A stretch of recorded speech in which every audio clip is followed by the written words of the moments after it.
প্রিয়ন, কেমন আছো তোমরা? আশা করব অনেক ভালো আছো। আমরাও কিন্তু অনেক ভালো আছি। আজ রিম্পা চন্দনার রান্নাঘরে কিন্তু আবারও চলে এসেছি তোমাদের সঙ্গে।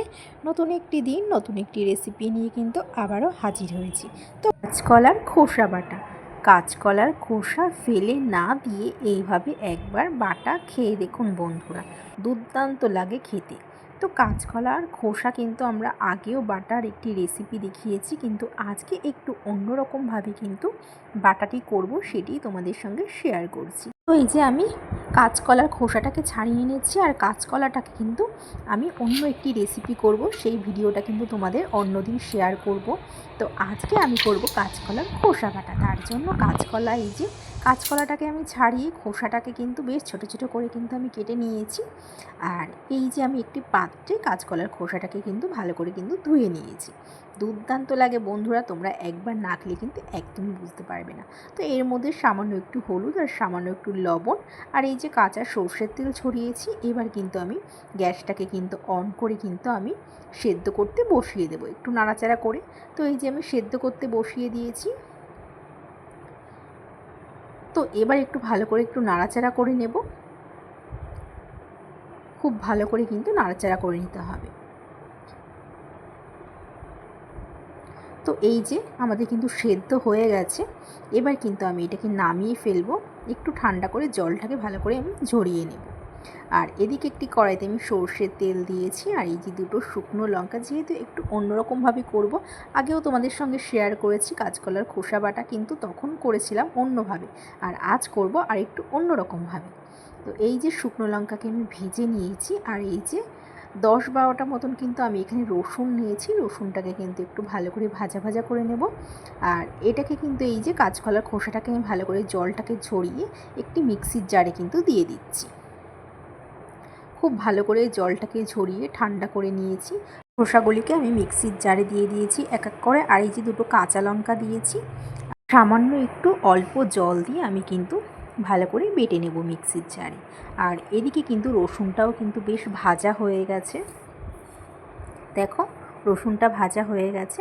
আর এই যে আমরা খোসাটাকে কিন্তু খুব সুন্দরভাবে পেস্ট করে নিয়েছি, আর রসুনটাও ভাজা হয়ে গেছে। আমি এখানে একটি প্লেটে কিন্তু রসুনগুলিকে তুলে নিচ্ছি, রসুন আর শুকনো লঙ্কা তুলে নিয়েছি। আর এবার ওই কড়াইতে আমি এখানে একটু কালো জিরে দিয়েছি, কালো জিরে দিয়ে একটু ভালো করে নাড়াচাড়া করে নেব। নাড়াচাড়া করে নেওয়ার পর আমি কিন্তু পেস্ট করে রাখা কাঁচকলার খোসা বাটাটা দিয়ে দেব। তো দেখো আমি এখানে দিয়ে দিয়েছি। এবার খুব ভালো করে কিন্তু মিশিয়ে মিশিয়ে নাড়তে হবে। তো খুব ভালো করে কিন্তু আমি খুন্তি দিয়ে এখানে মিশিয়ে মিশিয়ে নাড়াচাড়া করে নিচ্ছি।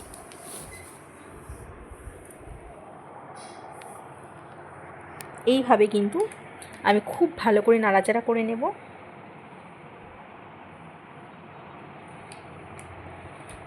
এবার আমি দিয়েছিলাম সামান্য লবণ আর সামান্য হলুদ গুঁড়ো দিয়ে আবারও খুব ভালো করে মিশিয়ে মিশিয়ে নাড়ব।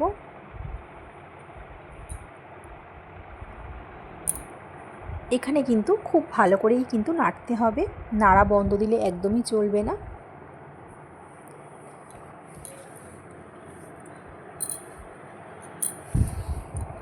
তো খুব ভালোভাবে কিন্তু নাড়াচাড়া করে নিয়েছি।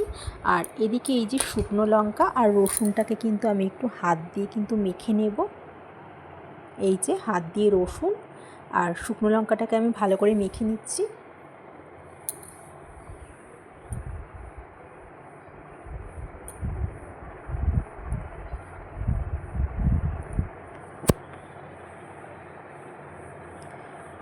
তো দেখো মাখা হয়ে গেছে।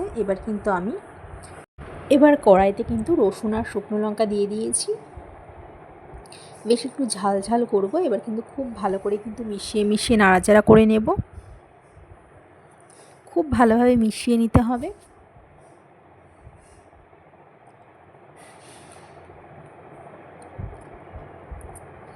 এবার কিন্তু আমি একটু মিষ্টি দেব এখানে। যে কোনো ভর্তাতে যদি একটু চিনি না দেওয়া হয় তাহলে কিন্তু ভালো লাগে না। তো আমি একটু মিষ্টি দিয়েছি, দিয়ে খুব ভালোভাবে কিন্তু নাড়াচাড়া করে মিশিয়ে নেব।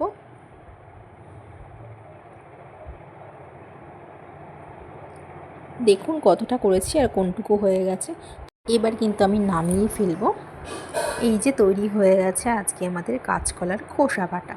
তো বন্ধুরা, কাঁচকলার খোসা ফেলে না দিয়ে এইভাবে একবার বাটা খেয়ে দেখুন বন্ধুরা, দুর্দান্ত লাগবে খেতে এই কাঁচকলার খোসা বাটা। গরম ভাতে যদি হয় এরকম কাঁচকলার খোসা বাটা, তাহলে আর কি চাই বন্ধুরা বলুন।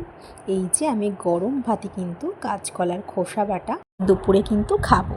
তো বন্ধুরা, কেমন লাগলো আজকে আমাদের এই কাঁচকলার খোসা বাটার রেসিপিটা?